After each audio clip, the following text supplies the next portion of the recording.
Sebenarnya setelah steril, tapi ternyata kok pengen hamil lagi, nyesel dan pengen dibuka lagi nih.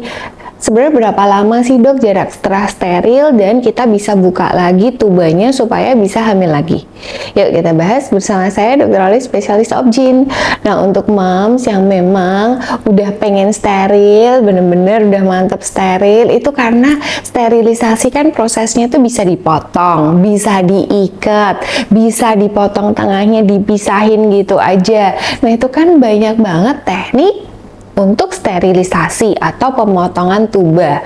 Nah, pastinya suami istri harus memikirkan baik-baik. Tapi emang sih banyak pasien yang ternyata, oh 4 tahun yang lalu dok saya udah steril, tapi ternyata sekarang kepengen hamil lagi karena menikah lagi atau yang lain sebagainya. Itu pastinya banyak alasan dan banyak background ya.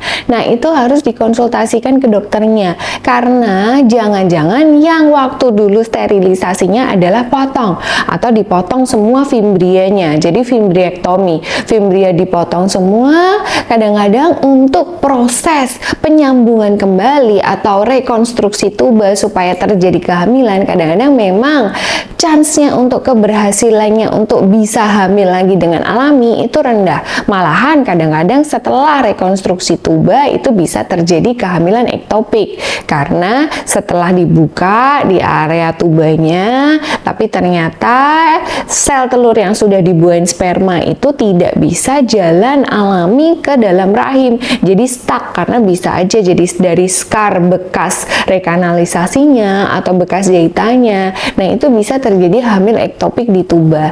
Jadi untuk moms, untuk kapannya, berapa lama itu bisa dibuka lagi, itu sebenarnya tergantung masing-masing. Yang pertama adalah tergantung bagaimana proses sterilisasinya itu, apakah dipotong semua ataukah pomeroid cuma dipotong tengahnya aja, ataukah mungkin pakai klip atau mungkin diikat dengan benang. Nah itu kan banyak macam-macam tuh. Nah kita harus melihat dari situ. Dan kedua, apakah kerusakan yang terjadi, jadi jangan-jangan sudah dilakukan salpingektomi atau udah dibuang semua tubanya. Kalau udah tubanya udah dibuang semua waktu melakukan sterilisasi, itu bisa dibilang untuk dibuka lagi tuh nggak mungkin. Jadi tergantung dari operasi awalnya. Nah apabila mom sudah mantap nih, udah berarti kita bisa lakukan laparoskopi rekonstruksi tuba, tapi tetap dengan ada pun kemungkinan itu tidak berhasil dengan baik. Jadi ketika kita menyemprotkan metilen blue, itu yang cairan biru ke dalam untuk melihat apakah rekonstruksi tubanya udah berhasil apa belum.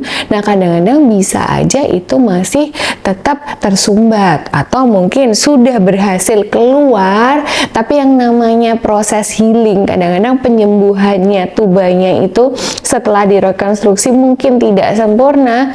Nah bisa jadi moms tetap juga nggak bisa berhasil hamil alami. Jadi tetap aja semua itu kita lakukan semaksimal mungkin supaya bisa membantu moms untuk bisa hamil lagi dengan alami. Tapi kalau emang nggak bisa, kita bisa pilihan dengan IVF, in vitro fertilization. Itu nggak perlu tuba. Jadi sel telurnya diambil, spermanya diambil, dijadikan dia ditabung, lalu setelah itu kita pantau ketika embrionya memang sudah bagus dan terbentuk kualitasnya, kita bisa lakukan embrio transfer ke dalam rahim moms. Jadi moms tetap bisa hamil. Jadi pada prinsipnya namanya hamil tuh tetap rezeki ya. Banyak juga pasien yang udah steril ternyata loh kok hamil lagi, padahal mereka nggak pengen, mereka pikir oh udah steril kok ya nggak mungkin hamil lagi, tapi ternyata namanya kehamilan itu memang rezeki. Ketika Tuhan udah menentukan, pastinya semua itu adalah rencana yang terbaik dari Tuhan. Jadi syukurin dan selalu semangat, positive thinking dan berdoa. Sehat reproduksi bersama saya Dr. Olive. Jangan lupa subscribe and share. Bye bye, see you.